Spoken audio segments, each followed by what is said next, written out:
And we are live. Take it away, Nathan. Are you sharing the presentation?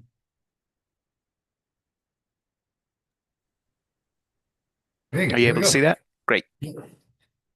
All right. Good evening, everyone, and welcome to tonight's virtual neighborhood meeting for a conditional use site plan for a fuel station, uh, project title of which is Murphy USA. Next slide, please. All right, before we get into the meeting, I just wanted to take a second and go over our agenda for tonight. We will begin with some welcome and introductions. I'll introduce the city staff and then the project team, the applicant's project team.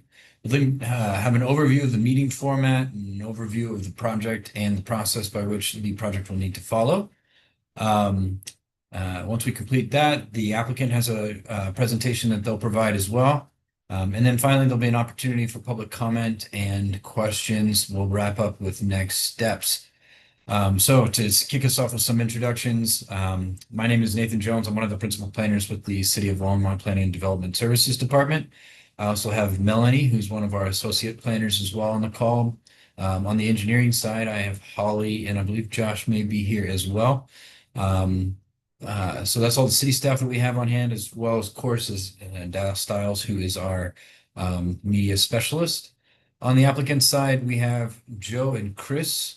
And I believe Joe will be doing the presentation this evening, so they will walk us through their project. Next slide. So as I mentioned, this is a virtual neighborhood meeting, which means that it is currently being live streamed on the city's YouTube channel, where it will be saved for future reference. We have some instructions here, but we will go over these instructions once again once we get closer to the public comment period. There'll be an opportunity, if you're listening, for you to call in. When you do call in, we ask that you mute your live stream so that there's no feedback issues. You'll be called upon by the last three digits of your phone number. And once you've asked any questions or made any comments, if you have additional items to bring up, you can always hit *9 if you'd like to speak again. Next slide, please. So as far as the project's concerned, the proposed project location is located along Hover Street at a new street that's under development called Mountain Brook Drive. The image on the right-hand side of the screen is a location map of the subject site, where you can see a red star that indicates the approximate location. The project site is located just north of the existing Home Depot and across the street from the fairgrounds. And it's part of a overall development of a larger portion of the parcel. The area further to the west of the subject site is currently under development as a multifamily apartment complex, and then everything along Hover is proposed to be retail and commercial type uses. The property is zoned mixed use mixed use regional center. And as I mentioned, the overall site is currently in development. Next slide. The proposal is for a vehicle fueling station, and because it is located in the mixed-use regional center zoning district and within 200 feet and 50 feet of a residential use, the vehicle fueling station requires the approval of a conditional use site plan. That conditional use site plan can only be approved by the Planning and Zoning Commission. Next slide, please. Conditional use site plans are considered a major development application in the City of Longmont's Land Development Code. And as such, the first step of that process is a neighborhood meeting, which is the meeting that we are conducting this evening. Once the neighborhood meeting has concluded, the applicant will then be able to submit a formal application to what's called the Development Review Committee. The DRC consists of city staff members, including planners and engineers, as well as representatives from the fire department, and other utility providers within the area. We will review their application for conformance with all minimum standards in the Land Development Code, and we will develop a recommendation. Another aspect of a major development application is that, as I mentioned, it can only be approved by the Planning and Zoning Commission at a public hearing. So the PZ is the final decision-making body of conditional use site plans. Once the DRC has completed its review and developed its recommendation as to whether or not to approve the request, that recommendation will be forwarded to the Planning and Zoning Commission, for review and then final decision. Once we get to that stage, we will schedule a public hearing and provide appropriate notice to members of the public if you'd like to participate. Next slide. So that's a brief overview of the request and the process. So next, we'll get into the applicant presentation. I believe we'll pull that presentation up and then hand it over to Joe. All right, excellent. Thank you so much. I will try to make this as quick as possible and try not to overlap too much. But my name is Joseph Keefe. I'm a professional engineer with JM Civil, and I am here to present the Murphy project. Next slide, please. Okay. So first things first, as he touched on, that the reason that we are having this is the fueling station is within 250 feet of the residential property. And this project, as many of you all know or may know, that this project has been going on since 2020 or thereabouts. So again, this layout, as you can see here, has gone through some changes here and there, but as it stands today, this is what we're looking at. And again, all of the planning and zoning requirements will be met. And again, with the residential, that's under construction, so it was associated with the zoning. So this, as we're proposing right now, with the the C-store building, the canopy, the fuel tanks, the fuel pumps, the underground storage tanks, the parking dumpster enclosure, those of all are being proposed and have been proposed for a number of years. Next slide, please. And this is part of the application. This is a rendering that we've showed and provided to staff, showing exactly what the building will look like and the elevations with color. We believe that it is an attractive building, and Murphy is pretty exclusive about the sites that it uses to make sure that it works well with what they're trying to deliver to their customers. Next slide, please. So a little bit about Murphy and delivering the value to the customers. S&P 400 or 400, and this is a big time firm, employs 15,000 people. They understand the market and really trying to hit that value mark for their clients and for their customers, I should say. Next slide, please. So this is a newly constructed Murphy, and this is close to where I live in Littleton. And as you can see, it's real easy to use, easy to maneuver, and plenty of space for all the services that they do provide all of their customers. So, and we believe it looks really nice as a final product. Next slide, please. So this is an example of the traffic study that we performed and submitted. So as part of the larger development, and the site itself had to verify that it was within the constraints, and all entrances, intersections will operate as designed per the calculations that are exemplified here. Next slide, please. And again, all necessary studies have been performed and provided to staff, and have determined that there will be no negative impacts with this development. Next slide, please. So I know water, power bills, anything like that are concerns to the neighborhood. So these developments don't put undue stress on existing infrastructures, as in not draining aquifers, put stress on water supply or the water treatment, and not gonna hurt the grid for power. Next slide, please. So the Landscaping, again, meets city standards. Everything is meant to meet city standards. We provide 27 trees, 161 shrubs. The irrigation plan makes sure that vegetation is at full growth. And as we showed on the beginning of the slides, that the northwestern portion is where the residential is, and the angle of the canopy and the building is away from the residential and the maximum landscaping facing that direction. So it is meant to beautify the site. Next slide, please. So Mile High Flood District standards are met. The intent is to reduce phosphorus, suspended solids, nitrogen, hydrocarbons. Again, it's graded to not hold water, for ice to form, mosquitoes, and safety for hydroplanning and meeting MS4 standards or permit. All the standards are being met for localities. Next slide, please.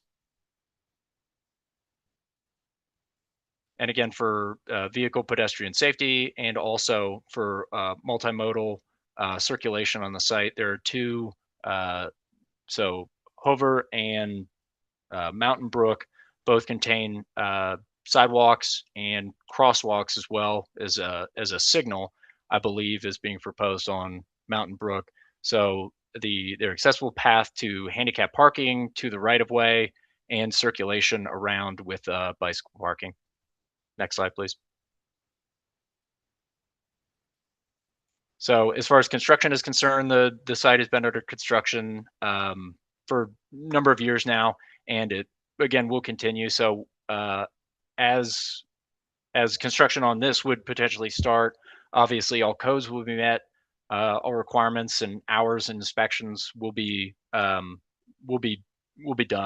So the SWIP requires dust control, silt fence, inlet protection to be examined after all storm events. So the contractor and client and engineer will be monitoring those. Next slide. And that does it from the consultant's end. Thank you.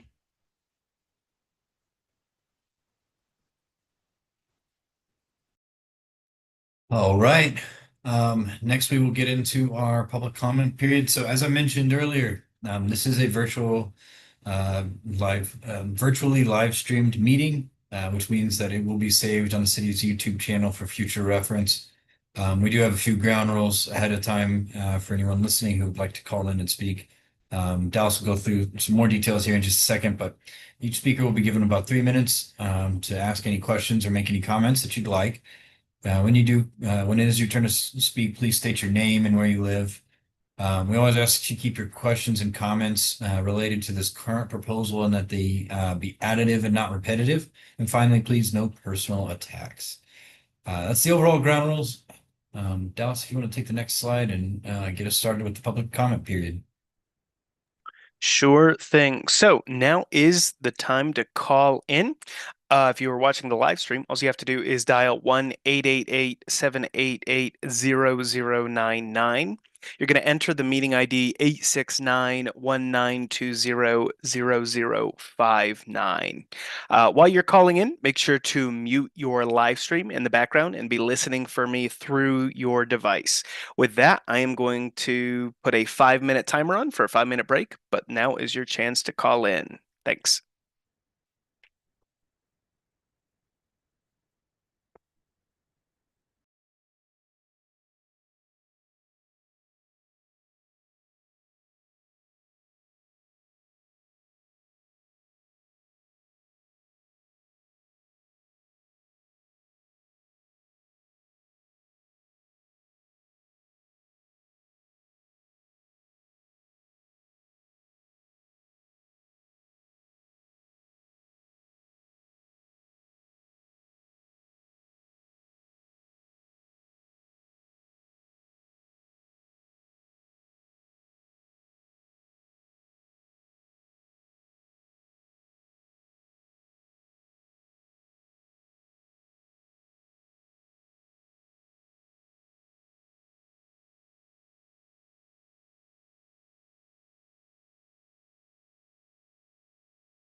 Folks, we have about a minute left on that 5 minute timer. If you are watching the live stream right now and would like to call in, now's your chance to do so. That number again is 1-888-788-0099.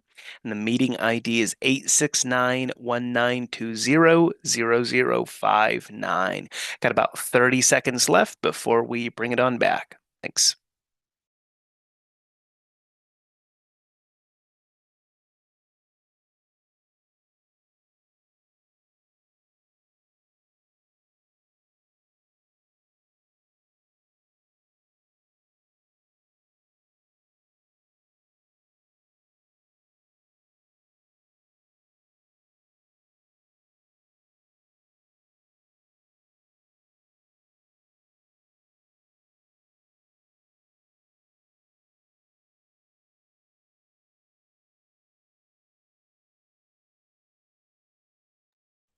Okay, and with that, that is our 5 minute timer. Currently, we have no callers in the participants window.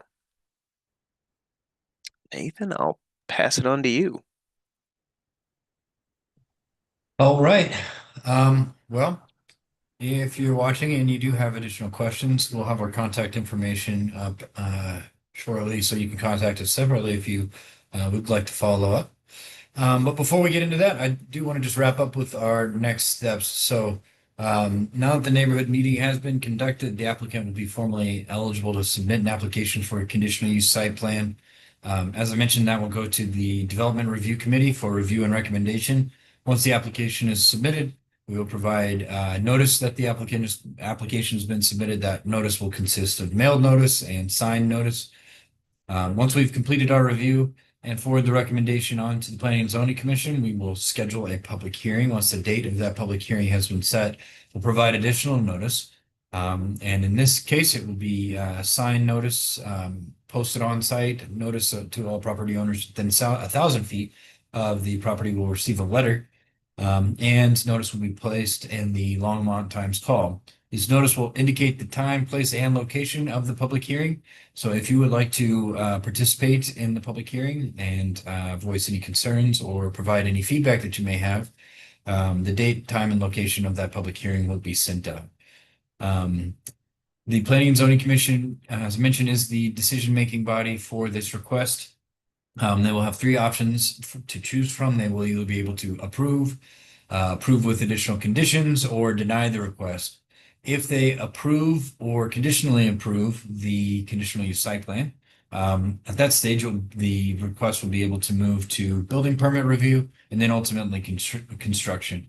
If the request is denied by the Planning and Zoning Commission, the applicant will have the opportunity to either appeal the request to the City Council or choose not to appeal.